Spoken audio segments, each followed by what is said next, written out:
तुलसी विवाह कब है 2024। आइए जानते हैं तुलसी विवाह की तिथि और शुभ मुहूर्त। हिंदू पंचांग के अनुसार तुलसी विवाह का पर्व हर साल कार्तिक मास के शुक्ल पक्ष की एकादशी तिथि को मनाया जाता है।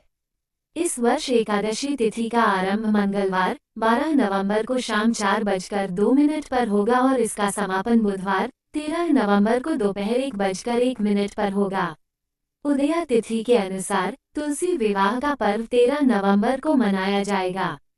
तुलसी विवाह की महिमा, इसकी पौराणिक कथा और इस पर्व से जुड़े हर एक रीति रिवाज को विस्तार से जानने के लिए हमारा वीडियो देखें।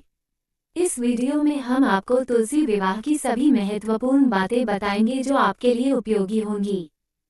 हिंदू पंचांग के अनुसार तुलसी विवाह का पर्व हर साल कार्तिक महीने के शुक्ल पक्ष की एकादशी तिथि पर मनाया जाता है। ये पर्व 11वें चंद्र दिवस, जिसे प्रबोधिनी एकादशी कहा जाता है, से आरंभ होता है और कार्तिक पूर्णिमा की रात तक चलता है।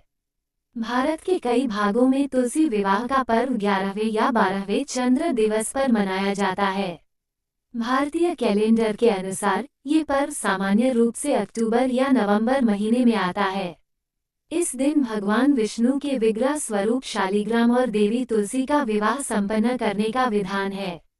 तुलसी विवाह 2024 की तिथि एवं मुहूर्त। वैदिक पंचांग के अनुसार कार्तिक मास की द्वादशी तिथि का आरंभ मंगलवार 12 नवंबर को शाम 4:02 पर होगा और ये तिथि बुधवार 13 नवंबर को दोपहर 1:01 पर समाप्त होगी।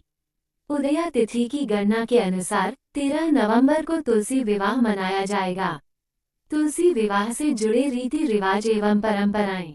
भगवान विष्णु और तुलसी के विवाह के रीति रिवाज सामान्य हिंदू विवाह समारोह की रीति रिवाजों और परंपराओं के समान ही होते हैं, जो मंदिरों और घरों दोनों जगहों पर संपन्न किए जा सकते हैं।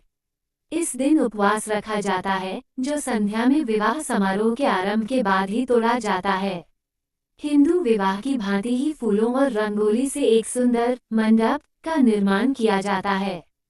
फिर तुलसी के पौधे और भगवान विष्णु की प्रतिमा को स्नान कराकर फूलों या मालाओं से सजाया जाता है। विवाह के दौरान तुलसी का दुल्हन की तरह उज्ज्वल लाल साड़ी, गहनों और बिंदी से श्रृंगार किया जाता है, जबकि भगवान विष्णु की मूर्ति या शालिग्राम को पारंपरिक धोती से सजाया जाता है। इसके बाद जोड़ी को विवाह समारोह के लिए धागे से बांधा जाता है। इस विवाह समारोह को पुजारी या सभी आयु की महिलाएं भी संपन्न कर सकती हैं। समारोह का अंत समस्त भक्तों द्वारा नवविवाहित युगल पर चावल और सिंदूर की वर्षा के साथ होता है। विवाह समारोह के बाद सभी भक्तों को प्रसाद या भोग वितरित किया जाता है। तुलसी और शालिग्राम की विवाह कथा। धर्म ग्रंथों में वर्णित पौराणिक कथा के अनुसार प्राचीन काल में जलंधर नामक एक राक्षस हुआ करता था, जिसने चारों ओर उत्पात मचाया हुआ था। जलंधर वीर और पराक्रमी था और उसकी वीरता का रहस्य था उसकी पत्नी वृंदा का पतिव्रता धर्म। अपनी पत्नी के व्रत के प्रभाव से ही जलंधर इतना शक्तिशाली था। देवताओं ने जलंधर के आतंक से परेशान होकर भगवान विष्णु से सहायता की प्रार्थना की। सभी देवताओं की प्रार्थना सुनकर भगवान विष्णु ने वृंदा का पतिव्रता धर्म भंग करने का निर्णय लिया। विष्णु जी ने जलंधर का रूप धारण करके छल से वृंदा को स्पर्श किया। जैसे ही वृंदा का सतीत्व भंग हुआ, युद्ध में राक्षस जलंधर मारा गया। वृंदा का सतीत्व भंग होते ही उसके पति का कटा हुआ सिर उसके आंगन में आ गिरा। ये देखकर वृंदा क्रोधित हो उठी। उसने भगवान विष्णु को सामने देखकर श्राप दिया कि जिस प्रकार तुमने छल से मुझे मेरे पति का वियोग दिया है, उसी प्रकार तुम्हारी पत्नी का भी छलपूर्वक हरण होगा और स्त्री वियोग सहने के लिए तुम्हें भी मृत्यु लोक में जन्म लेना पड़ेगा। वृंदा के इस श्राप के प्रभाव से ही भगवान श्री राम ने अयोध्या में जन्म लिया और उन्हें सीता माता का वियोग सहना पड़ा। जिस स्थान पर वृंदा सती हुई, वहां पर तुलसी का पौधा उत्पन्न हुआ। तुलसी विवाह का महत्व। तुलसी विवाह का दिन सनातन धर्म में विशेष महत्व रखता है और भारत में ये तिथि हिंदू शादियों के मौसम की शुरुआत के रूप में मानी जाती है। इसे देवउठनी एकादशी भी कहा जाता है।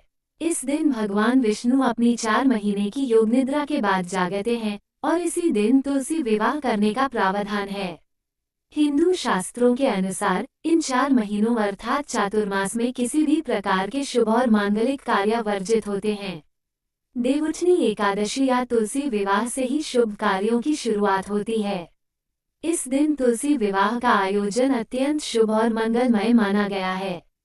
मान्यता है कि जो व्यक्ति अपने घर में तुलसी विवाह और पूजा का आयोजन करता है, उसके परिवार से बड़ी कष्ट और विपत्तियां दूर हो जाती हैं और घर में सुख समृद्धि का वास होता है। अगर किसी को यह महसूस हो कि उसके घर में नकारात्मक शक्तियों का वास है, तो तुलसी विवाह का आयोजन लाभदायक हो सकता है। तुलसी विवाह के दिन यज्ञ और सत्यनारायण की कथा का आयोजन करने से विशेष लाभ प्राप्त होता है। तुलसी विवाह का पर्व भगवान श्रीहरि विष्णु से तुलसी के विवाह का स्मरण कराता है, जिन्हें माता लक्ष्मी का अवतार भी कहा जाता है। यह उत्सव प्रबोधिनी एकादशी से लेकर कार्तिक पूर्णिमा के बीच मनाया जाता है। इस दिन विवाहित महिलाएं अपने पति और बच्चों के कल्याण के लिए और अविवाहित कन्याएं सुयोग्य वर की प्राप्ति के लिए उपवास और पूजा करती हैं। अगर आपको हमारी वीडियो पसंद आई हो, तो हमारे चैनल जय मां भवानी जय जय को सब्सक्राइब करें, वीडियो को लाइक करें और अपने विचार कमेंट में साझा करें। आपके समर्थन से हमें और बेहतर सामग्री लाने की प्रेरणा मिलेगी।